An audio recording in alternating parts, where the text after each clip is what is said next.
Good day everyone. Good morning, good afternoon, good evening to all of you. In this video, we will tackle about pollution.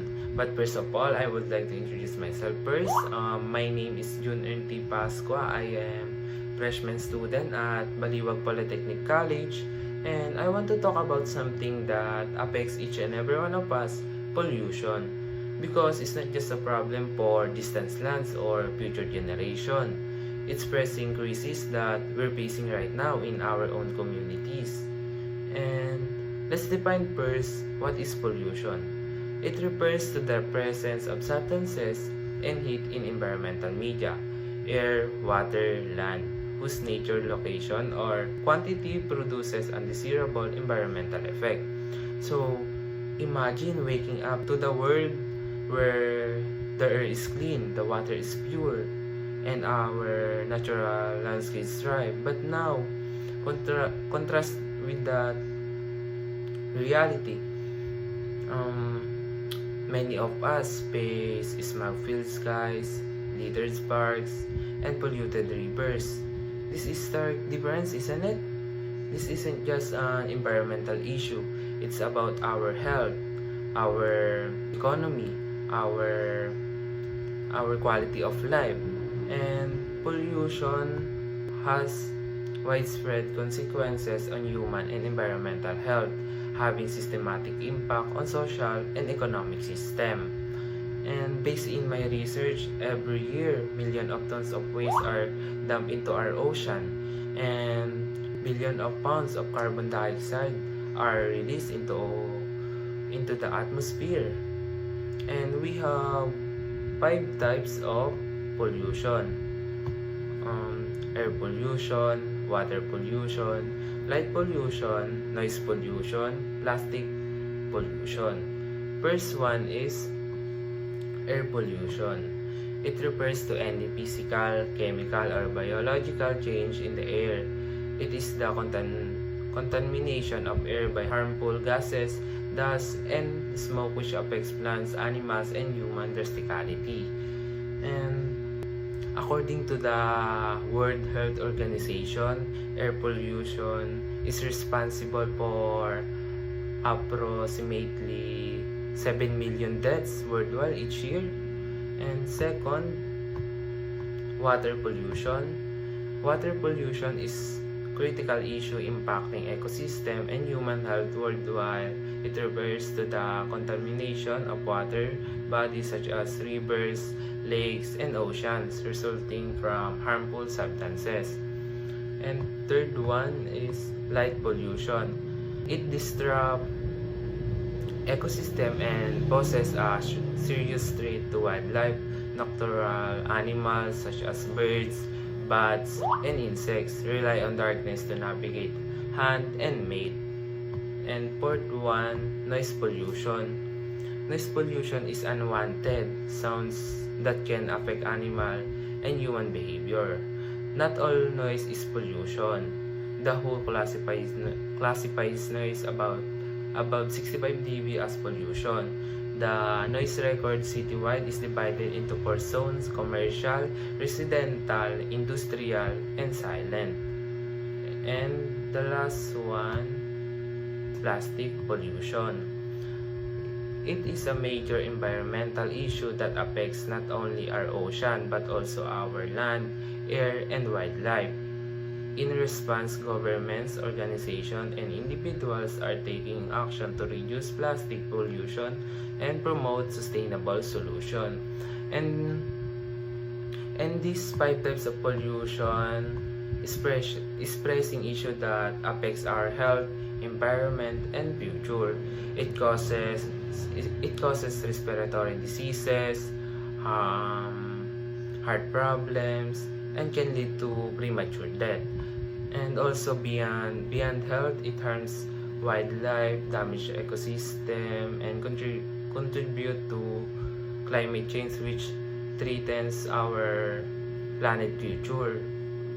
And also, this is the cause and effect of pollution. Number 1 of course is domestic sources. The household cleaning products and paints contain toxic chemicals that are released in the air. The smell from the newly painted walls is the smell of the chemicals present in the paints.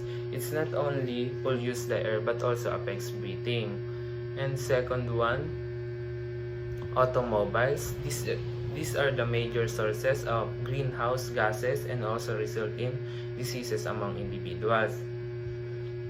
Yeah, because the health impact include increased rates of asthma, lung infection, and other serious condition linked to poor air quality. And also we have burning of fossil fuels. The combustion of fossil fuels emits a large amount of sulfur dioxide.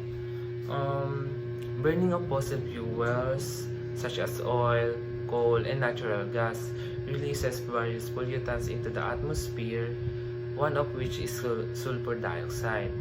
And we have agricultural activities. The insecticide, pesticide, and fertilizer emit harmful chemicals in the atmosphere and contaminate it. Because these substances can evaporate or become aerosolized, leading to air pollution. Additionally, when rain occurs, these chemicals can wash into water bodies, contaminating soil and water supplies. And the last one of causes is mining activities. In the mining process, the minerals below the earth are extracted using large pieces of equipment. Mining activities is one of the causes of pollution because this process can disturb the land, leading to habitat destruction, soil erosion, and water pollution. And also, this is the effects. One of the effects is diseases. Air pollution has resulted in several respiratory disorder and heart diseases among humans. These cases of lung cancer have increased in the last few decades. And second one, global warming. Due to the emission of greenhouse gases, there is an imbalance in the gaseous composition of the air. This had led to an increase in the temperature of the earth. And third one, acid rain. The burning of fossil fuels releases harmful gases such as nitrogen oxides and sulfur oxides in the air. The water droplets combined with these pollutants become acidic and fall as acid rain, which damage human, animal, and plant life. And the last one is ozone layer depletion. The depleting ozone layer does not prevent the harmful ultraviolet rays coming from the sun and causes skin diseases and eye problems among individuals. And now, let's proceed to the simple things that we can do to prevent pollution. First one is reduce, reuse, recycle. Second one, volunteer to clean up in our community. And also conserve water and educate, because when you further your own education, you can help others to understand the importance and value of our natural resources. And also we have plant a tree, because trees provide food and oxygen. They help save energy, clean the air, and help combat climate change. And drive less, shop wisely, and save energy. And that's all, guys. I hope this video helped you to gain more knowledge about pollution, and it's clear that this issue is affect us all, our health, environment, and our future. And let us remember that every small effort counts, whether it's reducing waste, advocating for cleaner energy, or supporting policies that protect our planet. We all have a role to play. So together we can create a cleaner, healthier world for ourselves and future generation. And that's all. Thank you for watching. Bye-bye. Peace.